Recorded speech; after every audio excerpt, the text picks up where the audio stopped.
खुलुमबाय बड' लेटेस्ट आपडेटआव बयखौबो बरायबाय। रादाबखौ फरायदों आं प्रमद खाख्लारिया। गिबि रादाबाव दङ सा सानजा भारतनि मणिपुराव थांनाय दाननिफ्रायनो हिंसायारि जाथाया सोलिगासिनो। बे हिंसायारि जाथायाव गोबां सुबुंनि जिउ खहा जाबाय, लोगोसे गोबां न' बां सम्पत्ति गारि मथरफोरा सावजाबाय। मणिपुरनि हिंसायारि जाथायनिनो मोनसे दुखुनांथाव एबा बिखा खामथावना जाथाया सोराङाव फैदों। मिथिनो मोननाय बादिब्ला बिमा फिसा सानैखौ एम्बुलेन्स सिङावनो सावदों दुथांफोरा।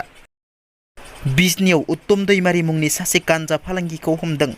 बिजनीनि 27 नं राजा लामानि सियालमारियाव गान्जाजों लोगोसे उत्तम दैमारी मुंनि सासे गान्जा फालांगिखौ हमदों। थांनाय मोनानि समाव बिजनी पुलिसआ सिग्रोमनायनि गेजेरजों हमनो हायो फालांगिखौ। हमजानाय गान्जा फालांगिखौ उदालगुरि जिल्लानि बरबेंरानि थागिबि 32 बोसोर बैसोनि उत्तम दैमारी होननानै सिनायथिनाय जादों। पुलिसआ उत्तम दैमारीनिफ्राय 4.835 किल'ग्राम गान्जा, गंसे मबाइल फन जब्द खालामो। बिटिआरआव बिसायख'थिनि सम नङाब्लाबो बिसायख'थिनि बायदि बार बारदों। बाक्सा जिल्ला मुसलपुर BPFनि अर्गानाइजिं सेक्रेटारि आहिज आलीआ UPPL दोलोआव जयेन जाबाय। मोनसे मेहेरगोनां हाबाफारिनि गेजेरजों थांनाय सानखालि बर'मा प्राइमारि UPPLनि मावफुं आफादखौ दाफुंनानै लानाय जायो। मावफुं आफाद दाफुंनाय हाबाफारियावनो मुसलपुर जिल्ला BPFनि अर्गानाइजिं सेक्रेटारि आशिष आली बिथाङा UPPL दोलोखौ मोजां मोननानै UPPL दोलोआव जयेन जाफैयो।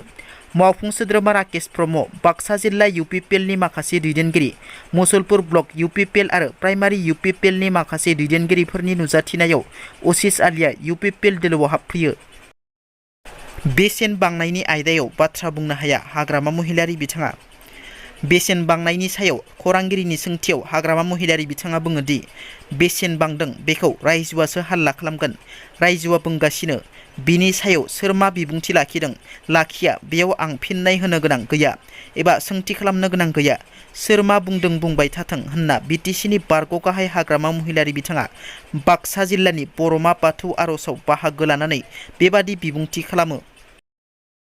डिब्रुगड़नि केन्सार केयार मिरुआव अर खामदों। दिनै फुंनि 4 रिंगासो समाव आसामनि डिब्रुगड़ केन्सार केयार सेन्टारनि सिङाव गोदानै थिसननाय ट्रान्सफर्माराव अर खामदों। बे जाथाया फुंनि 4 रिंगासो समाव जादों। मख'नो गोनांदि बे अर खामनायनि जाहोनखौ मोब्लिब नांजाबनायनि जाहोनाव जादों होनना सन्देह खालामदों, जेराव बे अर खामनाय जाथायाव सासेबो सुबुंनि जिउ खहा जायाखै आरो जखम जानायनि खौरां मोननाय जायाखै। बिटिआरनि मुंदांखा पिकनिक स्पटखौ बन्द खालामसिगोन नामा?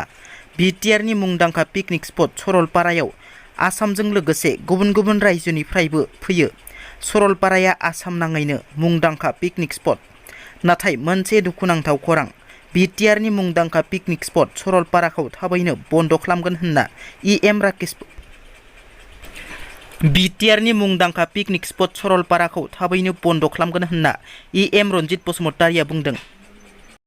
दिनैनि रादाबा एसेनोसै। नोंथांमोना जुदि आंनि रादाबखौ खोनासंनानै मोजां मोनदोंब्ला अन्नानै लाइक, शेयार आरो साबस्क्राइब खालामनो दाबाव। गोजोन्थों।